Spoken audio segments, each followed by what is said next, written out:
Bonjour à toutes et à tous.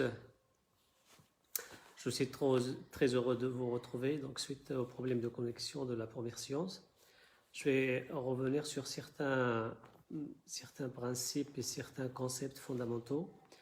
L'objectif de cette séance, puisque le public est diversifié et en général il y aura des débutants en management, j'essaierai de simplifier un petit peu les concepts, de les rendre faciles à digérer.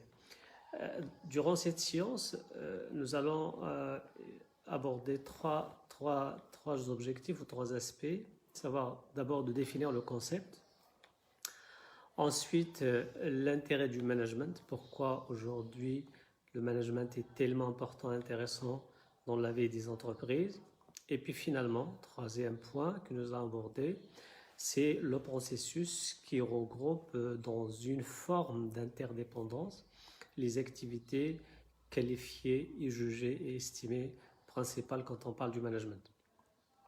En fait, étudier le management, c'est tout simplement d'essayer d'expliquer le fait que le management, c'est un ensemble de techniques, un ensemble d'activités, un ensemble de pratiques, un ensemble d'outils opérationnels qui permettent à une entreprise de faire face à son environnement. Bien évidemment, quand on évoque ces deux composantes principales qui mettent en valeur l'intérêt et l'importance du management, faut-il encore revenir sur ces deux composantes? Ça veut dire de comprendre qu'est-ce que c'est qu'une entreprise, en quoi elle est composée une entreprise, c'est quoi je dirais les dimensions très importantes dans le fonctionnement d'une entreprise et d'une organisation, et en même temps, c'est quoi l'environnement, qu'est-ce qu'on entend par environnement, bien évidemment, environnement interne, environnement externe, les dimensions de l'environnement, etc. Tous ces éléments sont assez importants pour comprendre le management. Je ne vais pas les aborder malheureusement, donc pour les personnes qui souhaitent avoir beaucoup plus d'informations sur ces aspects. Et je pense qu'il y a une littérature abondante, il y a un ensemble de références sur le net. Mais j'estime que c'est un préalable assez important pour mieux comprendre non seulement le côté théorique et conceptuel du processus du management, mais surtout son côté opérationnel ou au moment de la mise en œuvre de ces activités du management. Donc à partir de là, le management, c'est un système qui permet à une entreprise de faire face à l'environnement. Faire face à l'environnement, ça veut dire tout simplement que l'entreprise doit être dotée ou doit disposer d'un mécanisme qui développe chez cette entreprise une certaine flexibilité, une certaine capacité d'adaptation, mais bien évidemment, pas n'importe quelle capacité d'adaptation. Il faut aujourd'hui aller vers des capacités d'adaptation aussi continues que possible. Cela veut dire que les entreprises ne doivent plus attendre jusqu'à ce que l'environnement change pour aller chercher des réponses et des actions correctives ou des actions d'adaptation. Ce n'est plus le cas. Et d'ailleurs, Peter Drucker l'a bien expliqué dans son livre L'avenir du management, entre parenthèses. Peter Drucker, c'est l'un des fondateurs des théories du management. Il a consacré à peu près 54 ans de sa vie pour la recherche en management. Ce virus ou ce confinement que nous sommes en train de vivre aujourd'hui est un meilleur exemple qui explique l'importance ou jusqu'à quel point l'environnement externe qu'on ne peut pas prévoir est extrêmement important dans la vie des entreprises. Et d'ailleurs, tout ce qui se passe aujourd'hui à l'extérieur des entreprises, il est beaucoup plus important que ce qui se passe à l'intérieur. Donc, l'objectif de cette séance, de ce cours, c'est d'essayer de rendre cette relation très, très simple et très facile à comprendre et à digérer, c'est-à-dire d'essayer de montrer que le management, c'est un ensemble de dispositifs qui permettent effectivement à ces entreprises, à travers bien évidemment ce que nous allons découvrir tout à l'heure, à travers ces activités, à travers l'interdépendance entre ces activités, comment survivre dans un tel environnement. Donc il faut, ça c'est l'objectif ultime, mais il faut définir ou donner une définition en management.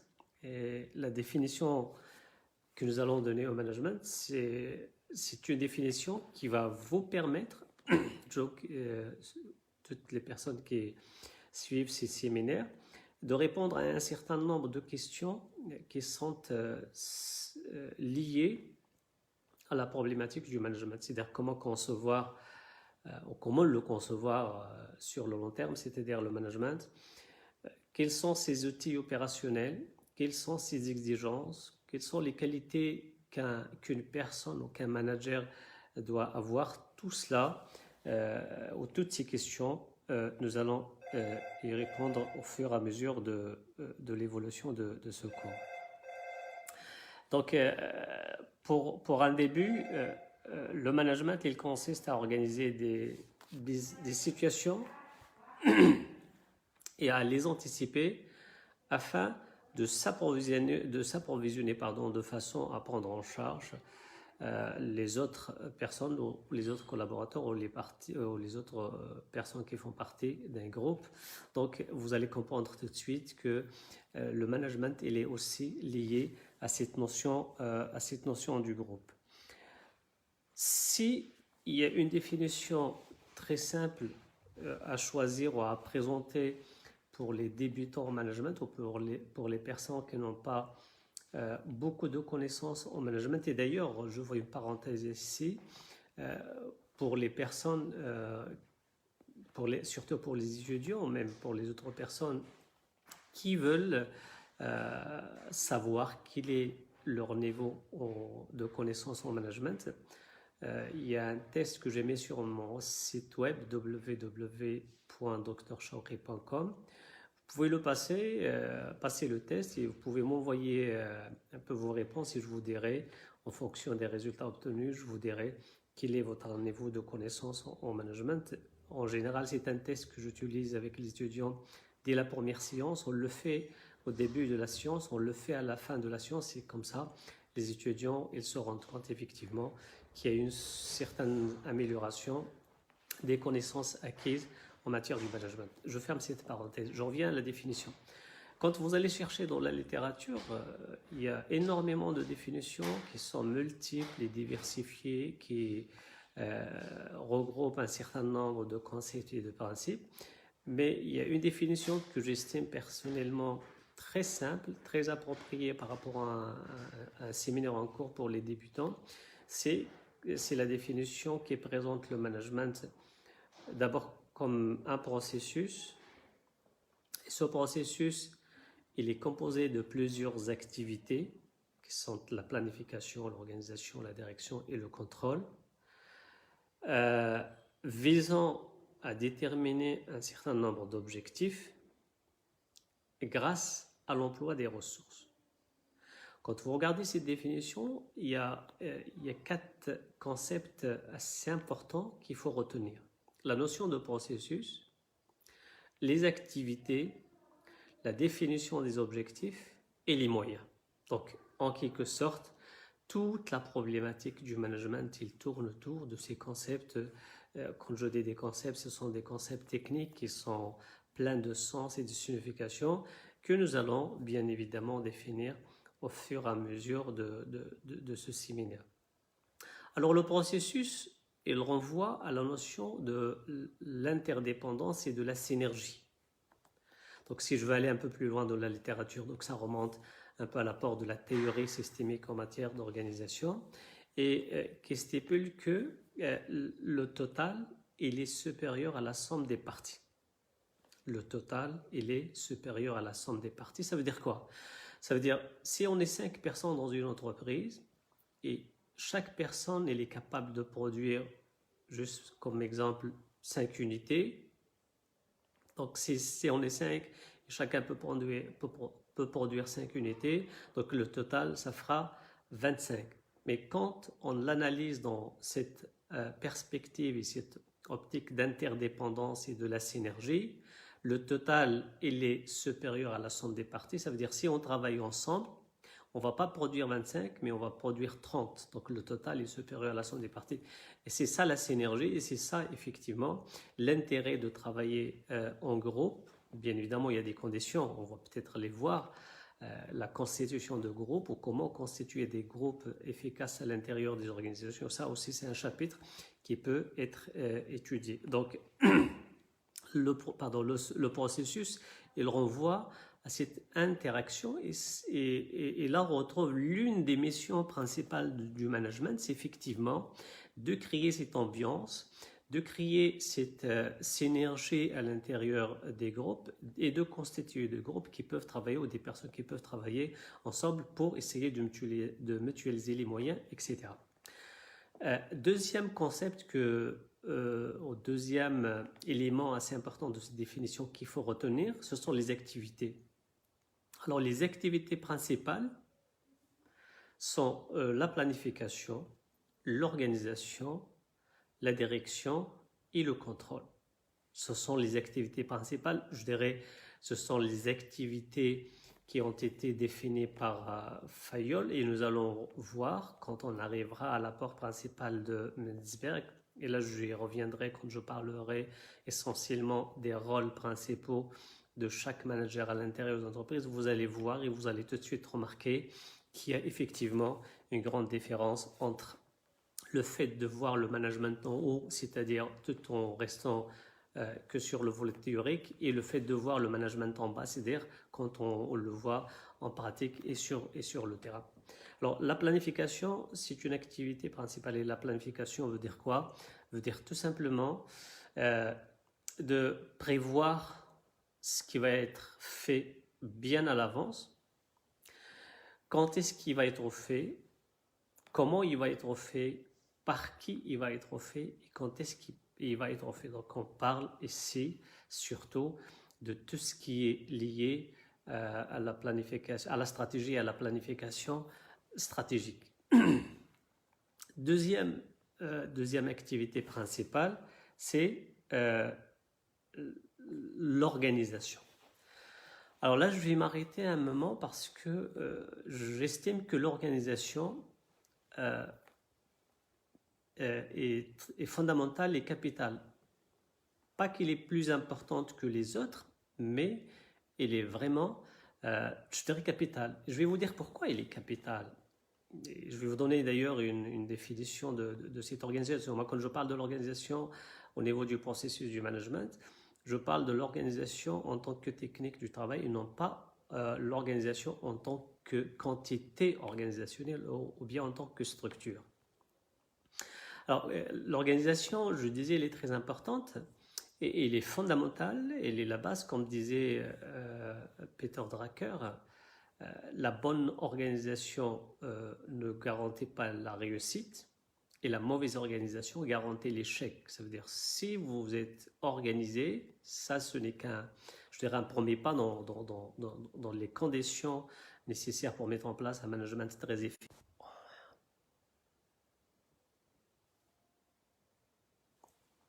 Donc je disais, l'organisation est fondamentale, comme disait Peter Drucker. Mais c'est quoi l'organisation finalement? Ça, c'est une question un peu très délicate. Chaque fois qu'on pose, même mon professionnel, quand on leur pose cette question sur l'organisation, ils ont du mal, je dirais, à donner une définition, mais très exacte à travers ce qu'ils font. Alors, l'organisation, il y a plusieurs d'ailleurs éléments de définition, mais moi je ne citerai, vu le temps qui est très court, je ne citerai que deux principes fondamentaux de n'importe quel acte d'organisation. Ce sont la division et la coordination du travail. Alors, diviser le travail et coordonner le travail. Je ne vais peut-être pas rentrer dans les détails, mais juste pour vous dire que la raison d'être de la division, et pour les personnes qui veulent avoir beaucoup plus d'explications, beaucoup plus de détails, je vous recommande d'aller lire ou les livres de Henri Menzberg, que moi personnellement j'estime que c'est l'un des fondateurs de la théorie managériale, mais aussi son analyse, elle est beaucoup plus pertinente parce qu'il rapproche la théorie de la pratique. Alors, la division, ou la raison d'être de la division, pourquoi on doit diviser dans le travail? On divise en général pour des raisons je dirais, de pertinence de l'exécution du travail. Et on coordonne pour des raisons pour des raisons de cohérence. Donc, l'entreprise, il a besoin de ces conditions dans son fonctionnement au quotidien, la pertinence et la cohérence. On doit être pertinent, bien évidemment, pour des raisons d'efficacité, de rentabilité, de performance, et on doit être cohérent pour que tout le monde travaille dans le même sens et dans la même direction et pour viser le même objectif. Les manières et les façons sont aussi diversifiées. Et la question, c'est quoi? La question, c'est que chaque entreprise, il doit chercher un équilibre entre les deux. Parce que quand on se concentre, et c'est ce qui arrive pour certaines petites et moyennes entreprises, uniquement sur la pertinence, sur le quotidien, on oublie la cohérence et le long terme, et on va gagner en pertinence, mais on va perdre en cohérence. D'ailleurs, c'est ce qui est arrivé pour plusieurs entreprises dans l'immobilier, quand il y avait une flambée des prix de l'immobilier, et les gens, ils étaient beaucoup plus occupés par le quotidien, la pertinence, ils ont oublié la vision et le long terme, et ils ont payé le prix trop cher. La cohérence à elle seule n'est pas suffisante, c'est obligatoire, on doit avoir une vision claire, on doit voir où on va et pourquoi on y va, mais également il faut que l'opérationnel, il faut qu'il suive. Alors là, il y a beaucoup de techniques, il y a beaucoup de manières. Si je prends uniquement la division, en général, il existe quatre types de division. Sur le plan horizontal et sur le plan vertical. Quand on parle de la division du travail sur le plan horizontal, bien évidemment, on parle de la séparation des tâches. Quand on parle de la division sur le plan vertical, on parle de la distinction entre ceux qui décident et ceux qui exécutent. Alors, quand on trace ce tableau, on aura 4 cas de figure. Une division sur le plan horizontal qui est forte, ça veut dire une seule tâche. Une division qui est faible, c'est-à-dire la personne effectue plusieurs tâches. Sur le plan vertical, on trouvera les personnes qui décident et les personnes qui décident, enfin les personnes qui exécutent et les personnes qui contribuent à la prise de décision, mais également elles exécutent une partie de cette décision. Et de cette manière, on aura 4 possibilités, 4 typologies de division du travail. Il n'y a pas une meilleure parmi ces 4. Chaque entreprise doit choisir le dosage qui lui convient par rapport à ses contraintes, par rapport à ses objectifs, par rapport à ses ressources humaines, par rapport à ses moyens, etc., etc. Et quand on regarde de côté de la coordination, il existe également plusieurs mécanismes de coordination et c'est à l'entreprise de choisir les mécanismes qu'elle estime les plus adaptés à son activité et à ses objectifs. Voilà, si vous voulez, juste un exemple pour vous dire jusqu'à quel point l'organisation est extrêmement importante. Et heureusement, il n'y a pas une seule meilleure façon d'organiser. Il y a plusieurs façons. Et ces façons d'organiser, d'ailleurs, comme le management, ils diffèrent d'un contexte à un autre.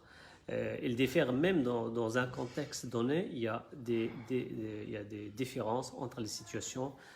D'ailleurs, comme on dit en management interculturel, on doit prendre en considération les différences des contextes et la singularité des situations. Je pense que ce volet de l'interculturel et du management interculturel mérite une ou deux séances. Je vais essayer de planifier une séance sur le management interculturel et je vous promets que vous allez découvrir des choses extrêmement importantes. Voilà, si vous voulez, par rapport à la deuxième activité principale du management qui est l'organisation. Ensuite, il y a la direction. Et la direction, c'est tout ce qui est lié à la problématique de la gestion des ressources humaines dans les entreprises. Donc, on regroupe un petit peu tout ça dans cette rubrique, dans cette activité. Et puis, enfin, le contrôle. Alors, ces activités principales, normalement, devraient constituer un groupe devrait être réorganisé ou organisé sous forme d'un processus pour les raisons que je viens d'évoquer, surtout en termes en termes d'interdépendance et surtout en termes de synergie. Il y a plusieurs personnes qui posent la question, quelle est la meilleure activité sur ce processus à quelle l'entreprise doit accorder beaucoup plus d'importance. Moi, je dirais que toutes les activités, à mon avis, sont très importantes. Il n'y a pas une différence en termes d'importance d'une activité par rapport à une autre, mais le rôle n'est pas le même. Donc, chaque activité a un rôle à jouer dans le processus pour que ça soit complémentaire. Et d'ailleurs, quand on parle de processus et de cette interdépendance et de la synergie, ça renvoie aussi à un élément assez important qu'on oublie souvent dans les organisations, c'est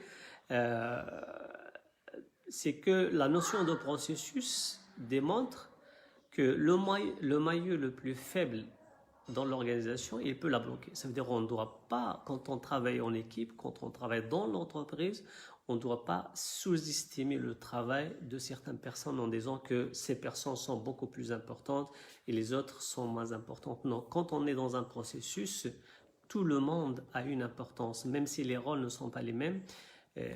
D'ailleurs, je me rappelle très bien, mais ça fait quand même un bon moment, une entreprise dans la région de Casablanca, qui est dans l'activité destinée à l'export, était dans la production des conserves. Et il a un seul client, il a un client principal avec qui il réalise un pourcentage assez élevé en termes de chiffre d'affaires aux États-Unis. Et un jour, il y a l'un des ouvriers qui n'est pas très content. Il a essayé de glisser des filtres de cigarettes dans les boîtes de conserve. Quand le produit est arrivé aux États-Unis, il y avait des réclamations et ce client, il a décidé d'arrêter l'activité avec cette entreprise. Et vous imaginez 80% de chiffre d'affaires, ça veut dire que l'entreprise doit fermer les portes de jour au lendemain. À cause de qui? À cause d'un ouvrier qui n'a pas été content et qui allait bloquer tout le processus. Cela veut dire que quand on travaille dans cette relation d'interdépendance et dans ce processus, tout le monde est très important pour bien évidemment réaliser les objectifs définis. Ça, si vous voulez, c'est juste une définition basique, simple, mais très significative. Pourquoi le management est intéressant? Bien, le management est très intéressant. Où il est nécessaire, tout simplement parce que plusieurs entreprises échouées, ou l'échec de plusieurs entreprises, il est attribué grosso modo au problème du management. Je n'ai pas les chiffres en tête, mais un pourcentage très élevé dans plusieurs études a démontré que la raison principale de l'échec des entreprises, c'est toujours une problématique, une difficulté liée au management. Donc, nous allons y revenir à la fin, quand nous arrivons au rôle et qualités du manager. Vous allez comprendre mieux pourquoi pourquoi l'échec dans la majorité des cas, il est dû à un problème du management. Ce n'est plus les moyens financiers qui posent le problème, ce n'est plus les moyens logistiques ou les autres ressources dont l'entreprise a besoin pour assurer son fonctionnement, mais le management est très important. Et d'ailleurs, c'est l'une des raisons pour lesquelles le management est enseigné dans les grandes universités et les grandes écoles de commerce. Même si c'est pas très suffisant, c'est pour cela aussi que cette question sur est-ce que le management est un art, une science, ça veut dire est-ce que pour devenir un bon manager il faut faire des études très avancées, très poussées, ou bien est-ce qu'il est uniquement suffisant d'avoir un minimum de formation, avoir un minimum de connaissances en management et avoir beaucoup plus d'expérience et d'acquisition du métier, il est beaucoup plus important. Je pense qu'un management efficace doit assurer un équilibre entre ces trois composantes, la science, l'art et le métier. La science, effectivement, elle a pour objectif de produire de la connaissance. Produire de la connaissance, cela veut dire qu'on retient ce qui est meilleur en termes de réflexion en management, ou ce que la réflexion en management, si vous voulez, a produit de meilleur à travers les expériences. Donc c'est une sorte de production de connaissances qui est absolument nécessaire. L'art, il est beaucoup plus lié à la personne, au manager, à l'individu, et il est lié beaucoup plus à ses habiletés personnelles. Ça veut dire jusqu'à quel point il a des habiletés, des capacités individuelles qui vont lui permettre de mettre en place toutes ces activités de processus et les conditions et de réunir les conditions nécessaires à sa mise en application, à sa mise en œuvre. Troisième composante, c'est le métier. Le management, c'est comme c'est donc c'est le métier, il faut l'apprendre.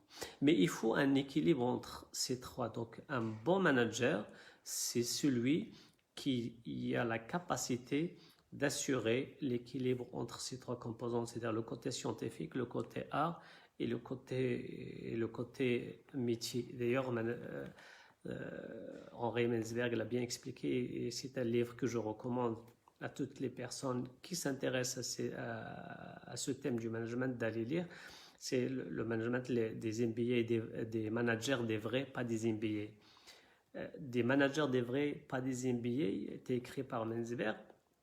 Il a bien expliqué que ce n'est pas parce qu'on aura des MBA ou on aura des diplômes qu'on va automatiquement devenir de très bons managers. Non, c'est pas vrai.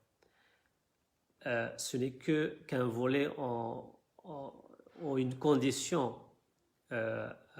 ou une exigence pour devenir un bon manager. Et d'ailleurs, la manière avec laquelle le management s'enseigne aujourd'hui dans les grandes universités, les grandes écoles, n'est pas la bonne. Pourquoi ? Une bonne formation en management, ça nécessite de la part de la personne ou de bénéficiaire ou du participant d'avoir un minimum d'expérience dans l'entreprise. Et c'est la raison pour laquelle, là je profite de cette occasion, on a fait beaucoup de demandes et il faut encourager les stages dans les universités et dans les grandes écoles. Je sais que les grandes écoles les font ça, mais en tout cas pour la majorité des universités, il y a une difficulté. Là, je fais un appel aussi bien aux entreprises pour ouvrir les portes pour accueillir les étudiants dans leurs entreprises, mais également pour les établissements d'enseignement supérieur, d'essayer d'officialiser, de formaliser, d'institutionnaliser cette pratique ou cette activité qui est les stages, qui joue un rôle extrêmement important dans le processus d'apprentissage. Comment voulez-vous que quelqu'un qui n'a jamais été dans l'entreprise comprendre que ce soit l'organisation, que ce soit la stratégie, que ce soit même la prise de décision? Alors que quand l'étudiant ou le participant, il a un minimum d'expérience, il a déjà passé un vécu, il a vécu des choses dans l'entreprise, alors à ce moment-là, quand vous lui expliquez les conflits, la décision, il va mieux comprendre pour que la formation ne reste ou ne soit pas uniquement une formation purement théorique. Voilà, si vous voulez, un peu quelques conditions et quelques explications par rapport à la notion du management, par rapport à son intérêt, par rapport à son processus. C'est vrai que la notion d'objectif aussi mérite beaucoup plus d'explications, parce qu'il y a des techniques et des méthodes de qu'est-ce que c'est qu'un objectif, comment définir un bon objectif, quelle différence existe entre l'objectif et le but et la finalité. Tous ces éléments-là sont très nécessaires et obligatoires pour bien comprendre ce qui va venir par la suite. Donc, ça, si vous voulez, c'est le processus et ses activités. Alors, avant de passer au rôle, et aussi suite à la demande de plusieurs personnes, et là, c'est un passage que personnellement, je considère comme étant fondamental dans ce genre de séminaire, surtout pour les débutants, c'est l'évolution de ce concept à travers l'histoire. L'évolution historique du concept est très significative, mais également très fondamentale pour la compréhension de comment et du pourquoi il évolue. Parce que le management d'aujourd'hui n'est pas le management des années 30, des années 40, même des années 80. Et là, on revient à ce que je disais au début de ce séminaire sur la relation entre l'environnement et son évolution et l'entreprise ou l'organisation et son évolution. Donc, c'est en fonction de l'évolution de l'environnement qui impose à l'entreprise d'introduire un certain nombre de changements que les pratiques évoluent et elles évoluent dans ce sens d'adaptation ou de développement de la capacité d'adaptation de ces entreprises. L'évolution historique du management est très passionnante, certes, mais je vais juste survoler rapidement un peu ces éléments historiques que d'ailleurs je recommande toujours aux étudiants parce qu'il est, à mon avis, fondamental. À travers 3 ou 4 époques fondamentales, vous allez voir comment le concept a évolué et comment les activités associées à ce processus et à ce concept ont évolué, mais surtout pourquoi cette évolution. Et l'évolution, bien évidemment, va continuer. Moi, je pense que après ce confinement, après ce coronavirus qui a arrêté la majorité des activités un peu partout dans le monde, nous allons certainement vivre une nouvelle époque sur tous les plans, même sur le plan théorique. Cette crise nous a montré, nous a justifié que même les entreprises étaient victimes d'un certain nombre de théories complètement fausses qui nous disaient des choses qui ne sont pas du tout compatibles avec la réalité. Donc il y avait un décalage. Et d'ailleurs, c'est pour ça que je disais tout à l'heure que la conciliation entre la formation théorique et pratique est assez importante, juste pour une raison très simple. Ce qui est recherché aujourd'hui, ce n'est pas des personnes, je parle de marché du travail, je parle de ce dont les entreprises ont besoin aujourd'hui. Ce qui est recherché, ce n'est pas les personnes qui ont beaucoup plus de connaissances, mais des personnes qui ont beaucoup plus de compétences. Et la clé ou l'équation de réussite, elle est devenue aujourd'hui, le succès, il est devenu aujourd'hui, c'est 1 plus C2, ça veut dire c'est des connaissances, mais surtout beaucoup de compétences. Or, les compétences, on ne peut pas les acquérir qu'à travers la pratique, qu'à travers la confrontation au quotidien, au terrain. D'ailleurs, si on veut donner une définition à la compétence, peut-être ça peut paraître un peu banal, mais non, des fois quand on cherche mais vraiment la signification exacte, on trouve des difficultés. C'est vrai que sur le plan théorique, la compétence elle a été toujours définie dans les livres du management d'une manière générale comme étant le savoir-faire et le savoir-être. Ça veut dire, si on veut évaluer la compétence d'une personne, on va essayer d'évaluer son savoir, son savoir-faire et son savoir-être. Le savoir et le savoir-faire, c'est à la fois l'acquisition des connaissances, mais également la mise en œuvre, ou un essai de mise en œuvre de ces connaissances. Et le savoir-être, elle est beaucoup plus liée à la personnalité. Mais il y a un élément qui manque, et qui est aussi un élément explicatif de l'importance et de l'intérêt du management, c'est le contexte, c'est la situation. On ne peut pas parler de la compétence que quand il est lié à une situation. C'est la raison pour laquelle d'ailleurs vous trouvez qu'un manager il a excellé dans une organisation et quand on lui change soit de l'organisation du poste, il ne va pas exceller. Alors que c'est la même personne, les mêmes habilités personnelles, le même savoir et le même savoir-faire. Mais ce qui a changé dans cette histoire, c'est quoi? C'est la situation, c'est le contexte. Et d'ailleurs, c'est la raison pour laquelle on parle aujourd'hui quand on parle d'un management efficace, on parle d'un management situationnel. Donc la situation est le seul, quand je parle de la situation et du contexte, c'est plusieurs éléments. Donc c'est le seul déterminant de l'efficacité du management. Donc la compétence aussi, il est lié à la situation. Donc les entreprises cherchent aujourd'hui des gens qui ont beaucoup plus de compétences que de connaissances. D'ailleurs, comme disait le proverbe, la théorie sans pratique est impuissante, la pratique sans théorie est aveugle. Ça ne sert à rien aujourd'hui de connaître toutes les théories qui existent, mais de ne pas être capable de mettre en œuvre ces théories.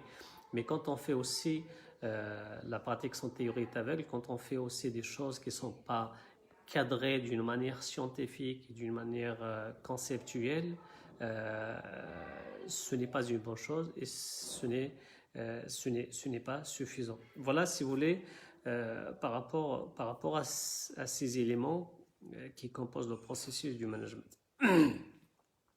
Donc, je reviens à l'évolution historique, comme je disais, qui est très, très, très importante et très significative et qui est considérée comme étant un passage obligatoire quand on fait, pardon, excusez-moi, quand on fait une formation, un séminaire sur le management. Alors, c'est ce voyage, comme disait Menzberg dans son livre, ce voyage dans l'histoire, il va nous permettre un peu de découvrir le comment et le pourquoi du management.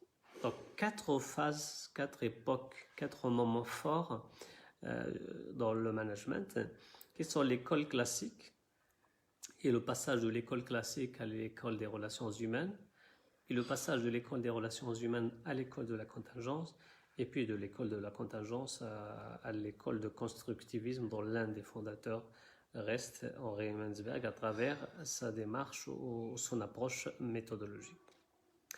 Alors, toutes les entreprises, pour expliquer un peu cette théorie, toutes les entreprises, ils se posaient la question suivante.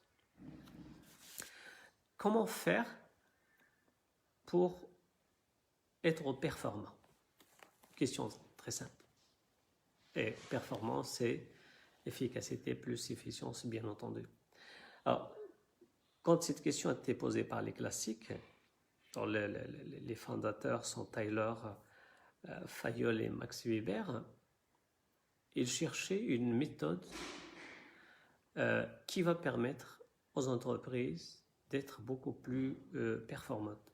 Or, à cette époque, d'ailleurs l'époque des classiques, il a été marqué par un élément assez important de l'environnement et de la relation entre l'environnement et l'entreprise, c'est que la problématique, il est beaucoup plus à l'intérieur des entreprises et pas à l'extérieur. Ça veut dire que l'effet de l'environnement externe ne se posait pas. Pourquoi?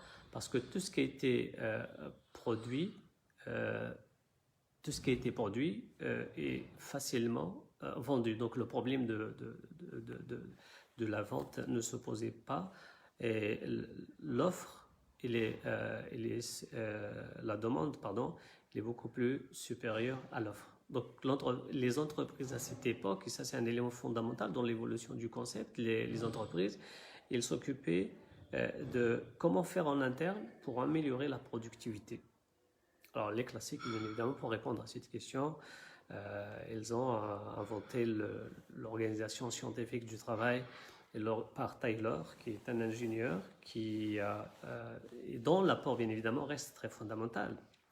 Parce que des personnes aujourd'hui qui se posent la question, est-ce que le Taylorisme existe encore? Oui, il y a certaines entreprises qui fonctionnent encore avec les principes de Taylor. Alors, à leur époque, le point commun entre les auteurs de l'école classique, c'est le concept de la rationalité.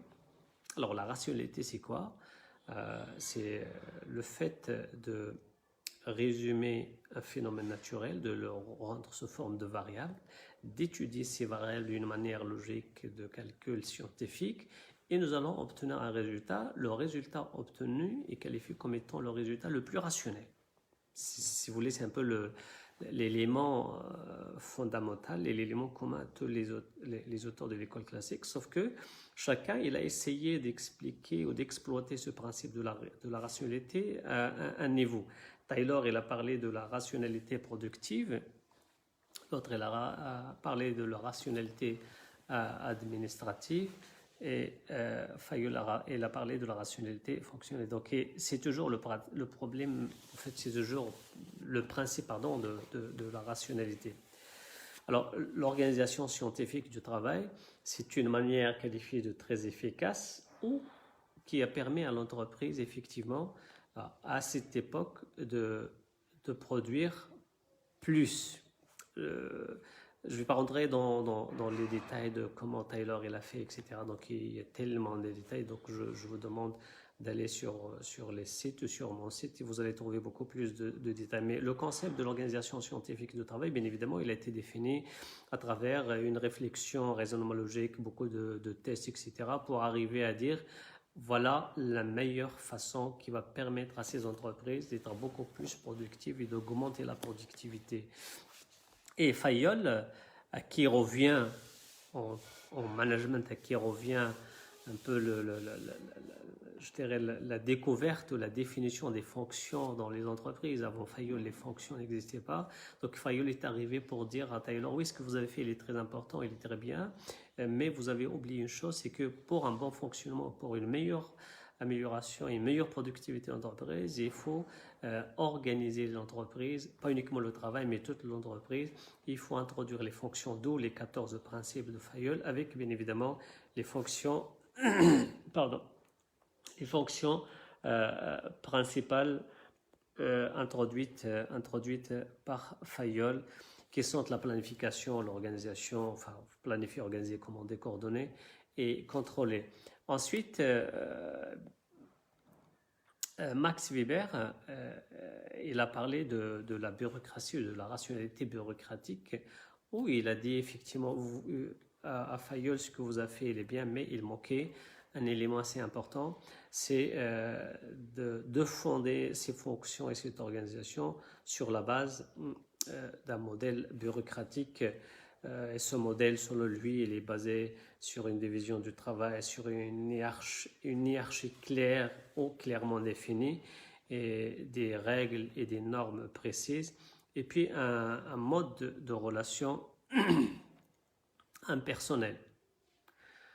Rapidement, voilà, si vous voulez, un peu en fait, ce qui était qualifié comme étant de bonnes pratiques managériales, caractérisées à l'époque par ce qui s'appelait le One Beastwise, qui veut dire que selon les classiques, il existe une seule et unique manière de faire, et c'est quoi? C'est l'organisation scientifique du travail, bien évidemment, avec l'introduction des principes de Fayol et de Max Weber pour regrouper tout cela dans je dirais la vision classique du management ou l'approche classique du management qui est toujours réduite en organisation scientifique du travail. Regardez ce qui va se passer. Ça, c'est un événement assez marquant dans l'évolution du management. C'est que les classiques, ils ont inventé tout cela, effectivement, qui a donné beaucoup plus de résultats positifs, qui a permis effectivement aux entreprises à l'époque des classiques de produire plus avec l'introduction de ces techniques de l'organisation, bien évidemment avec toutes les conditions qui vont avec en termes de motivation, en termes de rémunération, etc., etc. Mais ce qui va se passer, c'est que à un certain moment, les principes de l'école classique commencent à produire dans les entreprises des comportements totalement contraires à ce qui était prévu au début. Ça veut dire qu'on commence à assister, pas à une augmentation de productivité, mais le contraire, on commence à assister à beaucoup de turnover, à beaucoup d'accidents de travail, à beaucoup je dirais, manque de productivité. Et il se posait les questions, mais comment ça se fait que nous avons les meilleures pratiques de l'époque et de l'autre côté, les résultats ne sont pas très positifs.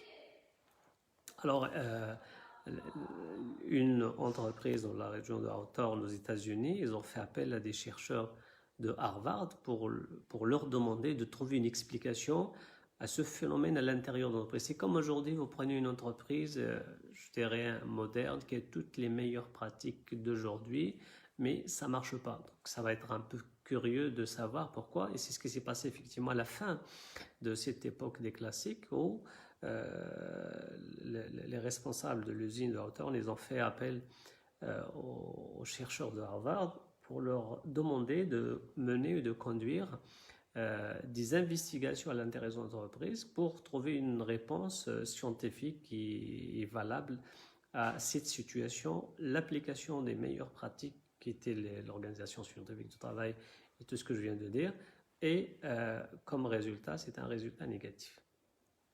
Évidemment, quand les chercheurs sont arrivés dans cette entreprise, ils ont émis des hypothèses en disant « Ah tiens, peut-être ça va être des conditions de travail qui ont fait que les ouvriers et les ouvrières n'étaient pas trop motivés et ça a généré ces résultats négatifs. » Quand ils ont fait les premières recherches, effectivement, ils ont fait des tests. En fait, pour vous raconter l'exemple de Hawthorne, les chercheurs à leur tête et le temps maillot, qu'est-ce qu'ils ont fait quand ils ont émis ces hypothèses? Ils voulaient vérifier est-ce qu'effectivement le problème rencontré par ces entreprises qui étaient derrière cette dimension de productivité était un problème d'organisation de travail. Ils ont pris les deux groupes, un groupe témoin et un groupe test. Et ces groupes devraient bénéficier d'une amélioration des conditions de travail pour vérifier est-ce que l'amélioration des conditions de travail va permettre à ces ouvriers et ouvrières une amélioration de leur productivité. À la fin de test, le groupe test il a bénéficié de l'amélioration des conditions de travail et le groupe témoin il n'a pas bénéficié de cette amélioration des conditions du travail qui était pour cette entreprise l'amélioration de l'éclairage. Et le groupe test, il travaillait dans les mêmes conditions que le reste de l'usine. À la fin, c'était pour ces chercheurs une surprise parce qu'ils ont constaté une amélioration de la productivité chez les deux groupes. Aussi bien pour le groupe qui a bénéficié d'amélioration des conditions de travail que le deuxième groupe qui n'a pas bénéficié de l'amélioration de ces conditions de travail. Alors, ils étaient surpris, ils ont dit, tiens, ce n'est pas les conditions de travail, mais il faut pour être sûr, qu'est-ce qu'ils ont fait? Ils ont demandé aux deux groupes d'aller revenir travailler à l'intérieur de l'usine avec le reste de l'usine dans les mêmes conditions, c'est-à-dire dans des conditions de non-amélioration des conditions de travail. Ils ont fait le test, c'était juste pour confirmer cette hypothèse que ce n'est pas amélioration des conditions de travail. Pour la deuxième phase, ils étaient encore surpris. Ils ont remarqué une amélioration de productivité chez les deux groupes, même à l'intérieur de l'usine. C'est là, effectivement, ils ont rejeté cette hypothèse d'amélioration de conditions de travail. Ils ont dit, ça c'est quelque chose qui n'a pas été connu à l'époque. Alors, ils voulaient pousser la recherche, les investigations un peu plus loin. Et c'est là où ils ont découvert, pour la première fois, quelque chose que les entreprises ne connaissaient pas, les relations du travail. Ils ont découvert que c'est l'amélioration des conditions de travail, des relations du travail qui a été à l'origine de l'amélioration de la productivité chez les deux groupes, d'où la naissance de cette école de relations humaines. C'est pour cela que l'erreur qui a été commise par le management classique, c'est qu'il a réduit tout le management à l'organisation du travail. Donc pour eux, le plus important, c'est l'organisation. Ils ont oublié les êtres humains. Donc c'est pour cela que les auteurs et les chercheurs, ils ont qualifié le management classique comme étant un management qui a déshumanisé les organisations. Malheureusement, on est revenu à ce genre de comportement aujourd'hui. Peut-être je vais le détailler à la fin, qu'un certain nombre de pratiques que nous sommes en train d'observer dans les entreprises sont très loin de la dimension humaine de l'entreprise. Les entreprises sont toutes, je dirais, prises par la recherche du profit, la recherche du gain, et du coup, il a été au détriment des ressources humaines. Donc ça, c'est un élément sur lequel je vais revenir. Donc la découverte par Elton Mayo et dans son équipe, qui a constitué le début d'un nouveau courant dans l'histoire du management, qui va bien évidemment donner naissance à de nouvelles pratiques qui n'étaient pas très connues, à de nouvelles activités associées au management et à son processus qui n'étaient pas connus et qui ont effectivement, pendant plusieurs décennies, plusieurs années, ils ont donné des résultats très très très positifs. Donc le début, c'était la découverte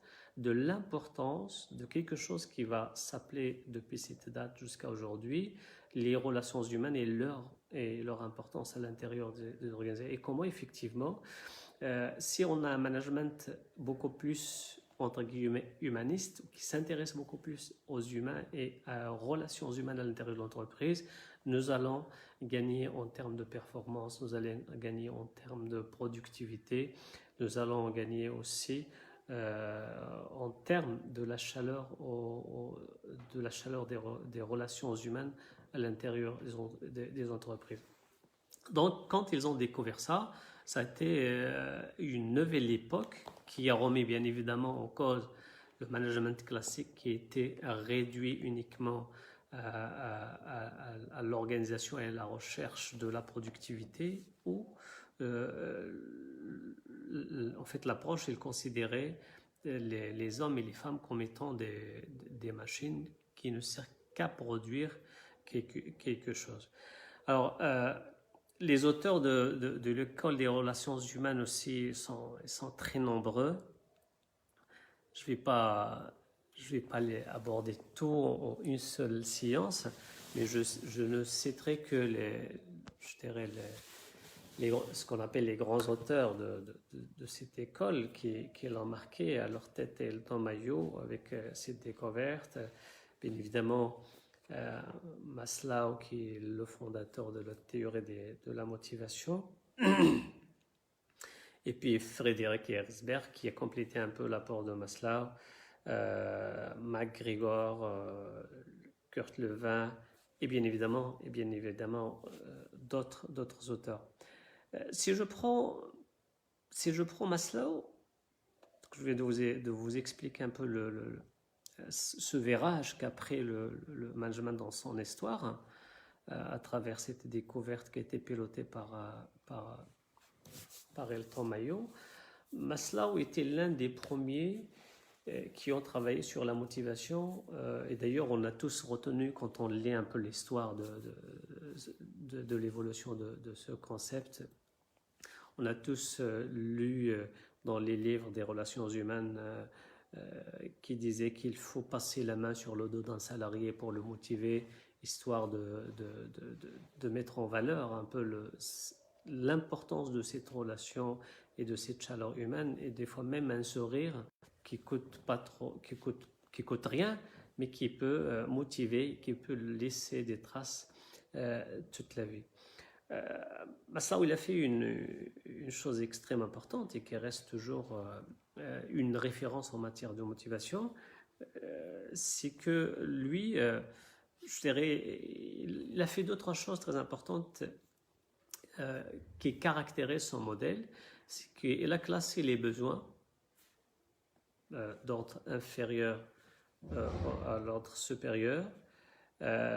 Il a bien précisé, selon lui, que motiver, c'est qu'il faut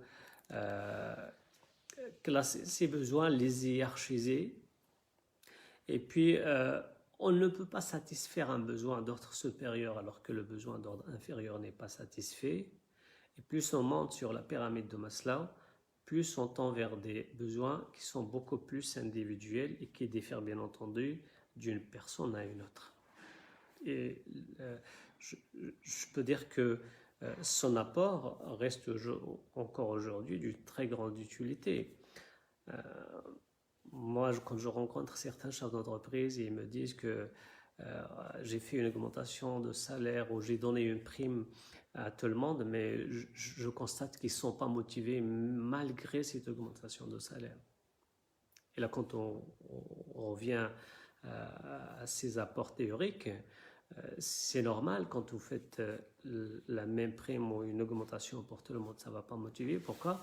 Parce que les besoins ne sont pas les mêmes. Il y a des gens qui seront motivés par l'augmentation de salaire ou une prime, mais il y a des personnes qui seront motivées par d'autres choses de l'état pratique, et c'est ce que nous allons découvrir avec les autres modèles de motivation. Donc, alors, Maslow, avec son apport très important de la hiérarchisation des besoins, d'ordre inférieur jusqu'au ordre supérieur, on ne peut pas satisfaire un besoin d'ordre inférieur alors que le besoin d'ordre supérieur n'est pas satisfait. Et plus on monte sur la pyramide, plus on tend vers des besoins personnalisés, individuels ou liés à la personne. Les deux besoins, heureusement, je n'ai pas pu y afficher parce que ça aurait été important et ça va aider le public à mieux comprendre s'il y avait des schémas. Alors les deux besoins qui sont le besoin de niveau 1 et de niveau 2, c'est-à-dire des besoins physiologiques et des besoins de sécurité, sont des besoins communs. Des besoins communs à tout le monde. Donc des besoins physiologiques et de sécurité sont des besoins communs, et plus on dépasse ces niveaux, plus les besoins deviennent individuels, c'est-à-dire diffèrent d'une personne à une autre. Si on ramène ça à l'entreprise, je pense que c'est ce qui intéresse, ce qui vous intéresse, ce qui intéresse tout le monde, comment on peut ramener ça dans l'entreprise. Quand on parle des besoins physiologiques et des besoins de sécurité, c'est tout simplement le salaire et les conditions du travail. Et je donnerai un exemple là-dessus pour vous faciliter la compréhension. Quand il a dit on ne peut pas motiver quelqu'un quand on cherche à lui satisfaire un besoin supérieur alors que le besoin d'ordre inférieur n'est pas satisfait. D'ordre inférieur, ça veut dire le niveau 1 ou le niveau 2, ça veut dire des besoins physiologiques ou des besoins de sécurité. Prenons un exemple très simple. Quand vous avez, par exemple, une assistante de direction, qui font d'ailleurs un travail extraordinaire et important dans toutes les organisations, c'est le maillot faible, mais qui a une utilité extrêmement importante.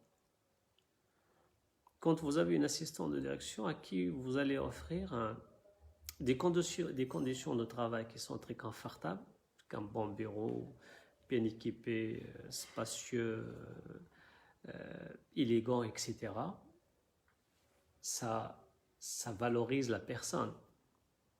Ça va lui permettre d'avoir une estime de soi très élevée. C'est comme aussi une sorte de reconnaissance qui est un élément assez important quand on parle de ces mécanismes de motivation. Mais vous avez cette assistante qui vous avait offert ces conditions de travail très confortables n'a pas un contrat de travail. Est-ce qu'il va être motivé? Alors selon ces principes, il ne sera jamais motivé parce que on cherche à lui satisfaire un besoin d'ordre supérieur alors que le besoin d'ordre inférieur qui est fondamental n'est pas satisfait. C'est pour cela que Maslow disait dans cette pyramide que l'une des meilleures façons de motiver le personnel, c'est de hiérarchiser les besoins, de connaître d'abord ses besoins. Et quand on passe des besoins d'ordre inférieur aux besoins d'ordre supérieur, vous devez chercher à satisfaire les besoins en fonction de chaque personne, puisque les besoins diffèrent d'une personne à une autre. Herzberg a complété, si vous voulez, un peu cette approche de Maslow en faisant la distinction entre les besoins, en fait, je dirais les conditions qui motivent et les conditions qui démotivent, ou les facteurs qui motivent et les facteurs qui démotivent. Et il a fait la distinction entre les facteurs d'hygiène et les facteurs d'hygiène et les facteurs d'hygiène et de sécurité et les facteurs de motivation.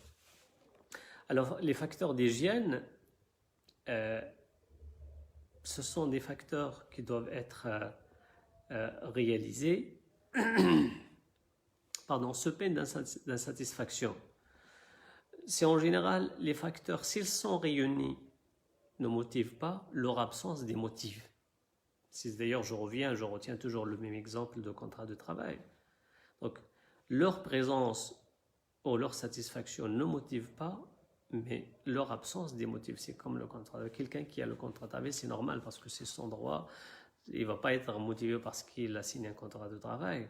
Mais quand il va travailler sans avoir ce contrat de travail, il ne sera jamais motivé. Donc, l'absence de ce facteur est une source de démotivation. Et les facteurs motivants qui vont être vraiment une réelle source de motivation, comme le salaire, les conditions de travail, etc., le statut. Il y a un ensemble de facteurs qu'il a qualifiés des facteurs motivants, et c'est-à-dire quand ils sont assurés, il y aura certainement une motivation de personnel. Il y a un autre, puisqu'on parle de la motivation, ça c'est pas à l'époque de cette école des relations humaines, mais après, bien évidemment, après Maslow, après Herzberg, après d'autres, il y a plusieurs auteurs qui ont travaillé sur la motivation. Et puisqu'on parle de la motivation, je vais parler, même si ça ne rentre pas dans l'école des relations humaines, de modèle de Vroom, qui est le VIE, valence, instrumentalité, expectation. Ce sont les conditions qu'il faut réunir pour motiver une personne. C'est-à-dire, pour qu'une personne soit motivée, il faut que le travail qu'on va lui demander de faire, il faut qu'il ait de la valeur pour lui. Il faut qu'il y ait une récompense et que cette récompense ait de la valeur pour la personne.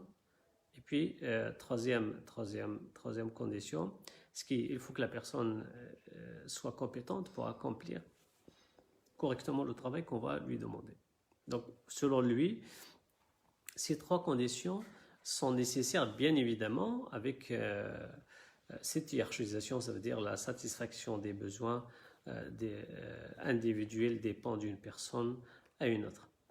Mais il y a un élément fondamental qu'il ne faut jamais oublier quand on parle de la motivation, en plus, bien évidemment, de la satisfaction de toutes ces conditions qui sont, il faut qu'il y ait une récompense, il faut que cette récompense ait de la valeur pour la personne. C'est comme, par exemple, vous allez dire à quelqu'un, vous allez lui donner un travail supplémentaire qui nécessite beaucoup d'implication, qui nécessite beaucoup d'investissement en temps, en énergie, en réflexion, etc.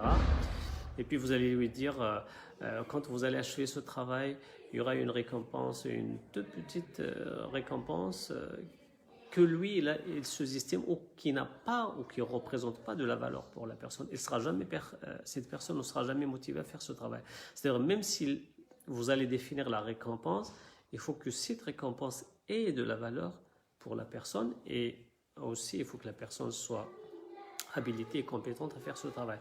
Mais il y a une condition qu'on oublie malgré la réunion de toutes ces conditions, c'est quoi? C'est l'équité. L'équité et la justice. Là, je donnerai un exemple pour bien comprendre de quoi je parle et l'importance de la justice dans les organisations et l'entreprise. Imaginez-vous, vous avez une équipe, vous êtes le manager d'une équipe et cette année, vous avez demandé à une personne A de faire un travail et vous avez estimé que cette personne elle a toutes les compétences nécessaires pour le faire. Et il sera motivé parce que vous lui avez proposé une récompense qui répond à ses attentes. Très bien. Donc il y a toutes les conditions qui ont été développées par Vroom. C'est qu'il y a de la valeur, il y a de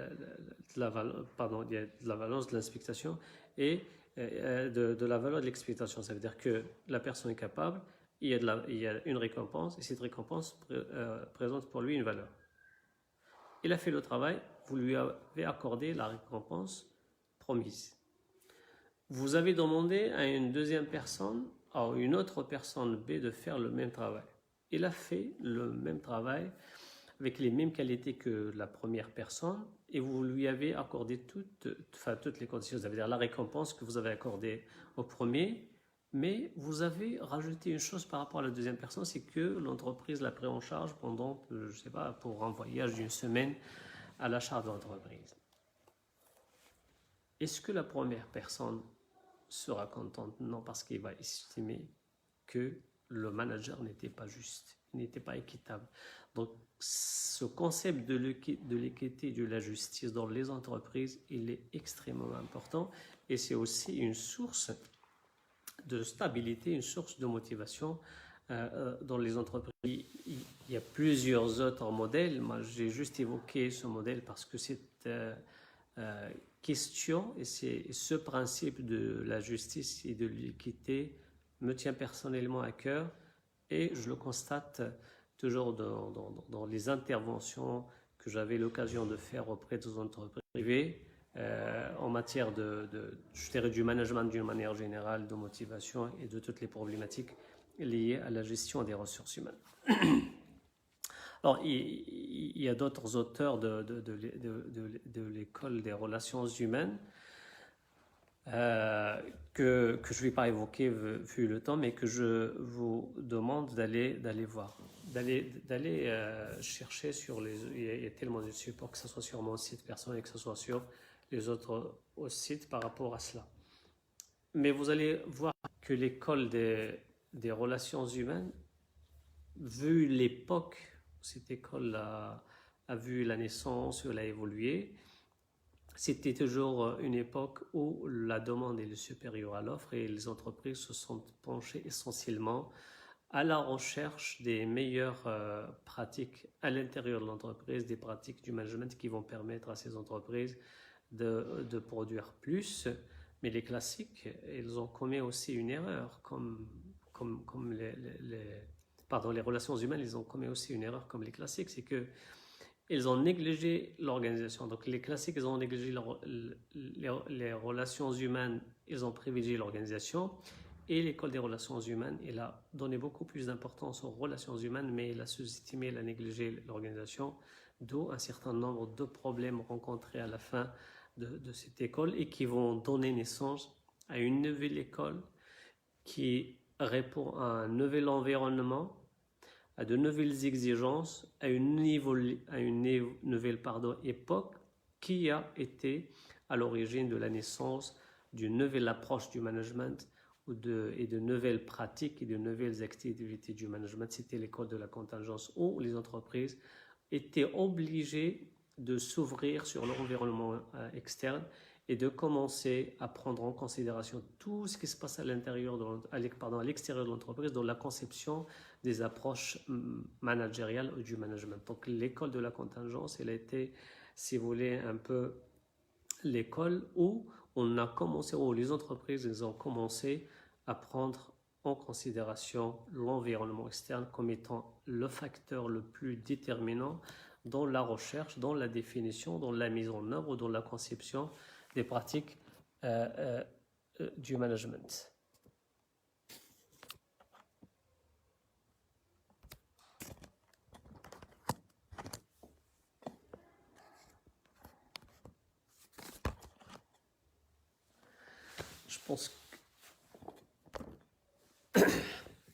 Je pense qu'on va s'arrêter là pour aujourd'hui et nous allons continuer sur l'école de la contingence avant de passer à l'aspect opérationnel, à l'aspect pratique, à l'aspect application du management.